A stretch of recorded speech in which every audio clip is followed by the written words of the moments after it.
변호사님, 그 치매에 걸리면 네. 보통 의사 능력이 없어 법률 행위를 하지 못한다고 하잖아요.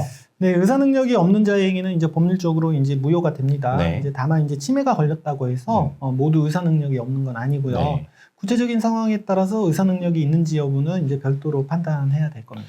네, 정말 중증 치매에 걸려서 제대로 된 의사 표현조차 할 수 없다면 당연히 무효가 되겠지만 네, 사실 치매란 것이 종류도 다양하고 그 진행 정도도 달라서 일률적으로 말하기는 어렵습니다. 네, 그래서 이제 보통 치매 진단을 위해서 뭐 MMSE, 네. 뭐 CDR, GDS 등의 이제 치매 진단 결과가 나쁘면 의사 능력이 없는 것 아니냐고 이제 물으시지만 네. 이러한 진단 결과가 치매에 따른 의사 능력 유무를 판단함에 있어서 이제 어느 정도 근거는 될 수 있지만 이 진단 결과만으로 이제 완전하게 의사 능력 유무를 판단할 수 있는 것은 아닙니다. 그래서 상담을 하다 보면 치매에 걸린 부모님이 한 증여, 유언 대용 신탁과 관련해서 이를 무효로 할 수 있는지 물어보시는 분들이 많습니다. 네, 사실 이제 나이가 이제 드시면서 치매가 오는 것은 어느 정도 이제 자연스러운 일이 되버렸기 때문에 고령의 부모님이 한 증여나 또는 유언 대용 신탁의 경우 그 효력이 문제되는 경우가 많은데요.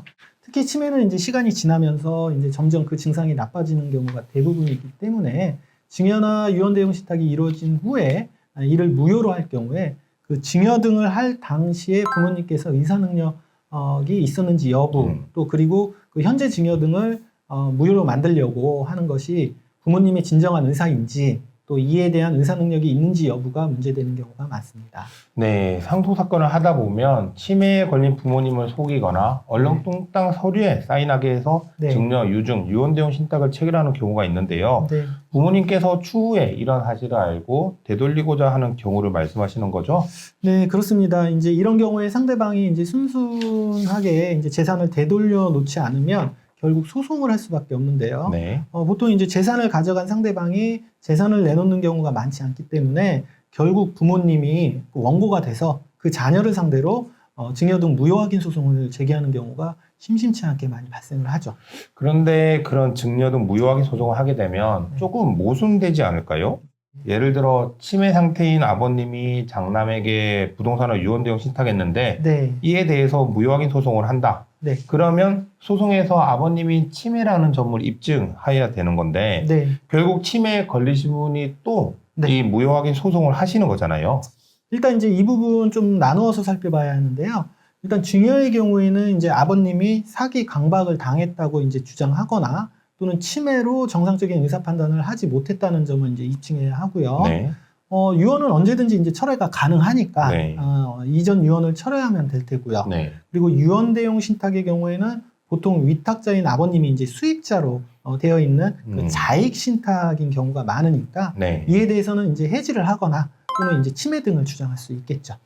그러니까 아버님이 치매에 걸리셨지만 의사 능력이 있다면 네, 완전히 의사 능력이 박탈된 것이 아니라면 사기, 강박, 네. 유언 대용 신탁 경우에는 해지 등을 할 수 있다는 건데 그렇습니다. 만약 의사 능력이 없거나 네. 의심스러웠다면 네, 소송 자체를 제기하는 것도 네. 그러니까 변호사에게 소송을 위임하는 것도 이 무효가 되지 않을까 싶어서요. 네, 소송 위임 자체도 이제 법률행위이기 때문에 그런 위임 자체도 이제 무효가 되는 거 아니냐라고도 볼 수 있는데요. 네. 다행히도 이제 우리 대법원은 그 의사 능력을 판단함에 있어서 그 법률행위가 어떤 행위인지에 따라서 달리 볼 수 있다고 판시를 하고 있습니다.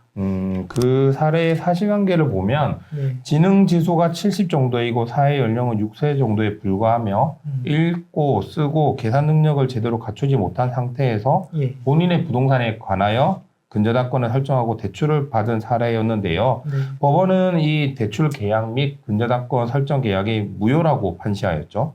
네, 그렇습니다. 이제 말씀하신 사례에서 이제 대법원은 그 본 법률행위, 즉 원고가 이 사건 계약 당시에 이제 직접 피고 조합을 방문해서 네. 일부 서류에 서명 날인을 하였다고 하더라도 이제 이를 가지고 원고가 그 행위의 법률적 의미와 효과까지 이해했다고 볼 수 없다면서 그 대출 및 근저당권 설정 계약은 이제 무효라고 봤습니다. 네. 그런데 그와 달리 그 이 소송을 제기하기 위해서 변호사를 선임해서 한 그 선임 계약은 그 대출 계약과 달리 유효하다고 반대로 봤습니다.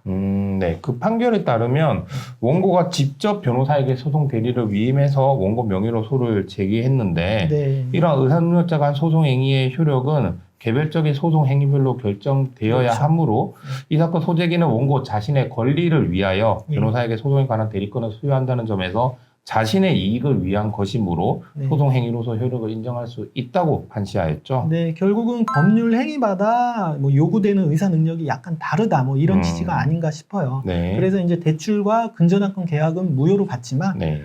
그 본인의 권리를 찾기 위한 행위, 이 사례같이 무효 소송을 하기 위해서 변호사 위임 계약을 체결하는 것은 의사 능력에 좀 의문이 있다 하더라도 네. 이제 유효하게 볼 수 있다는 것이었죠.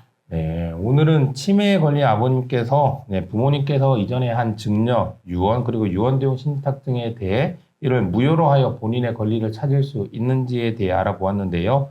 이와 관련하여 궁금한 점이 있으시거나 법적 도움이 필요하시면 언제든 저희 법무법의 율쌤을 찾아주시기 바랍니다. 감사합니다.